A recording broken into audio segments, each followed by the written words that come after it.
Side dish எதுவும் செய்யாம பிரேக்ஃபாஸ்ட்டுக்கும் டின்னருக்கும் ஏற்ற மாதிரி ஒரு சூப்பரான ரெசிபி தான் நாம் இன்னைக்கு பார்க்க போறோம். Welcome to Pappa's kitchen. இப்போ ஒரு பவுல்ல ஒரு பெரிய சைஸ் வெங்காயத்தை இந்த மாதிரி நீளமான ஷேப்ல மெல்லிசா கட் பண்ணி எடுத்துருந்தேன். அதை உள்ள சேர்த்துடலாம். கூடவே பொடியா கட் பண்ண கொஞ்சம் மல்லி இலைகள், பொடியா கட் பண்ண 2 பச்சை மிளகாய், அரை டீஸ்பூன் கரம் மசாலா, அரை டீஸ்பூன் மிளகாய் தூள், 1/4 டீஸ்பூன் சாட் மசாலா, தேவையான அளவுக்கு உப்பு நான் 1/4 டீஸ்பூன் சேர்க்குறேன். சேர்த்துட்டு நல்லா கலந்து விட்டுருங்க. வெங்காயத்தில் ஈரப்பதம் இல்லாமல் எடுத்துக்கங்க, அப்போ தான் நல்லாயிருக்கும். இந்த மாதிரி அந்த ஒவ்வொரு வெங்காயத்துலேயும் இந்த மசாலா நல்லா ஈவனாக கோட்டாகியிருக்கணும்.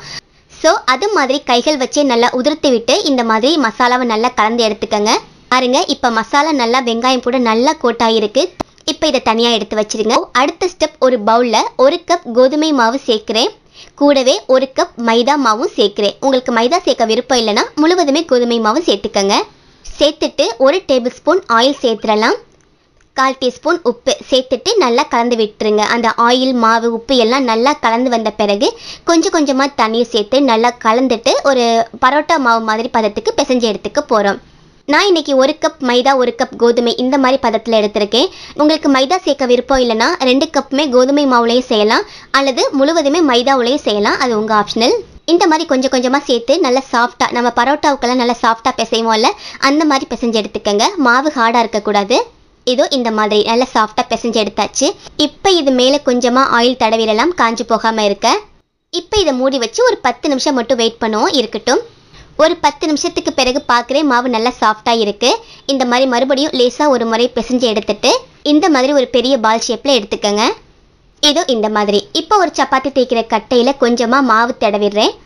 இது மேலே நாம் எடுத்த மாவை வச்சு இந்த மாதிரி லேசாக அமுத்தி விட்டுட்டு சப்பாத்தி தேய்க்கிற கட்டை வச்சு நல்லா விரிச்சு எடுத்துருங்க. பரோட்டாவுக்கு மாதிரி மெல்லிசாக வளர்த்துறாதீங்க, உள்ள ஸ்டஃபிங் வந்து வெளியாகிரும். ஸோ இந்த மாதிரி நல்லா விரிச்சு விட்டாச்சு. இப்போ இது மேலே கொஞ்சமாக ஆயில் ப்ரஷ் பண்ணிக்கலாம்.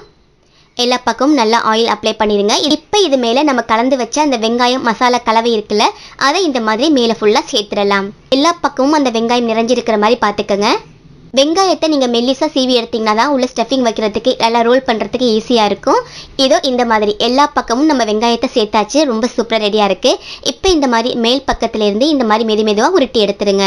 நீங்கள் ரொம்ப மெல்லிசாக மாவு வளர்த்துட்டீங்க அப்படின்னா இப்படி உருட்டும் போது அந்த மாவு கட்டாகி உள்ள வெங்காயம் வெளியில் வந்துடும். ரொம்ப கனமாக உருட்டக்கூடாது. ஸ்டஃபிங் வெளியில் வராத அளவுக்கு உருட்டி எடுத்துட்டு இந்த மாதிரி செஞ்சுக்கோங்க. இதோ இந்த மாதிரி நல்லா ரோல் பண்ணியாச்சு. இப்போ இந்த சைடு இந்த மாதிரி மடித்து விட்டுட்டு இந்த மாதிரி சுற்றி எடுத்துருங்க. லேசாக அங்கங்கே வெங்காயம் லேசாக வெளியிலாக்குற மாதிரி இருந்தாலும் பரவாயில்ல, அப்படியே வச்சுட்டு நீங்கள் வந்து ப்ரெஸ் பண்ணிவிட்டு நீங்கள் செய்ய ஆரம்பிக்கலாம். இந்த மாதிரி அமுத்தி விட்டுட்டு மேலே கை வச்சு லேசாக ப்ரெஸ் பண்ணி விட்டுருங்க. ரொம்ப அழுத்தம் கொடுத்தீங்கன்னா வெங்காயம் எல்லாமே வெளியில் வந்துடும். ஸோ லேசாக மெதுவாக இந்த மாதிரி வளர்த்து விடணும். ரொம்ப அழுத்தம் கொடுத்தீங்கன்னா மாவு கட்டாகி வெங்காயம் வெளியில் வந்துடும்.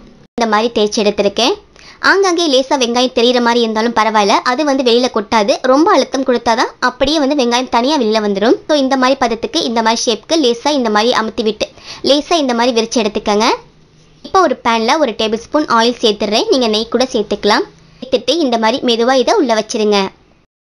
அடுப்பு கண்டிப்பாக குறைவான தீயில இருக்கணும், அப்போ தான் உள்ளெல்லாம் நல்லா வெந்து வரும். மூடி வச்சு குறைவான தீயில கொஞ்சம் நேரம் அப்படியே இருக்கட்டும். இந்த மாதிரி ஓப்பன் பண்ணிவிட்டு இதை பிரட்டி போட்டுருங்க. நம்ம ஆரம்பத்திலேயே 1 டேபிள் ஸ்பூன் ஆயில் சேர்த்ததால அதுவே சரியாக இருக்கும். அல்லது ஆயில் இல்லாமல் ரொம்ப ட்ரையாக இருந்ததுன்னா மேலே கொஞ்சம் ஆயில் ப்ரஷ் பண்ணிவிட்டு கொஞ்சமாக சேர்த்துக்கங்க, அப்போ தான் சரியாக இருக்கும். குறைவான தீயிலையே மூடி வச்சு 2 பக்கமும் நல்லா திருப்பி வச்சு வேக வச்சு எடுத்துக்கலாம். இதோ பாருங்கள், இப்போ 2 பக்கமும் ரொம்ப சூப்பராக வெந்து வந்திருக்கு. இதை எடுத்து ஒரு பிளேட்டுக்கு மாற்றிடுங்க. அதே மாதிரி எல்லாத்தையும் செஞ்சு எடுத்துக்கங்க. கொஞ்சமாக ஆயில் சேர்த்துட்டு இதை உள்ளர வச்சுட்டு குறைவான தீயிலையே மூடி வச்சு வேக வச்சு எடுத்துக்கங்க. அப்போ தான் உள்ள அந்த வெங்காயம் நம்ம சுருட்டும் போது உள்ள அந்த மாவு எல்லாமே சரியான பதத்துக்கு வெந்து வரும். ரொம்ப கிறிஸ்பியாக எடுத்துட்டாலும் சாப்பிட அவ்வளோ நல்லா இருக்காது. அந்த சாஃப்டான பதம் அப்படியே இருக்கணும். இப்போ இதுவும் 2 பக்கமும் நல்லா வெந்து வந்த பிறகு ஒரு பிளேட்டுக்கு மாற்றிடலாம். அவ்வளோதான், நம்மளோட சூப்பரான ஆனியன் பராத்தா ரொம்ப சுவையாக ரெடி பண்ணிட்டோம். உள்ளே வச்ச அந்த வெங்காய மசாலா இருக்குல்ல, அதுவே அவ்வளோ டேஸ்ட்டாக இருக்கும். வெங்காய சமோசாலாம் சாப்பிடும்போது என்ன டேஸ்ட் இருக்குமோ அதே டேஸ்ட் இதில் இருக்கும். ரொம்ப அட்டகாசமாக இருக்கும். ரொம்ப டேஸ்ட்டாக இருந்தது. டின்னருக்கும் பிரேக்ஃபாஸ்ட்டுக்கும் செய்யக்கூடிய ரொம்ப சுலபமான சைடிஸ் கூட தேவைப்படாத ஒரு சூப்பரான ஆனியன் பராத்தா, வெங்காய பராத்தா. நீங்கள் மிஸ் பண்ணாமல் வீட்டில் செஞ்சு பாருங்கள். நாளைக்கு ஒரு இன்ட்ரெஸ்டிங்கான ரெசிபியில் மீட் பண்ணலாம். தேங்க்யூ.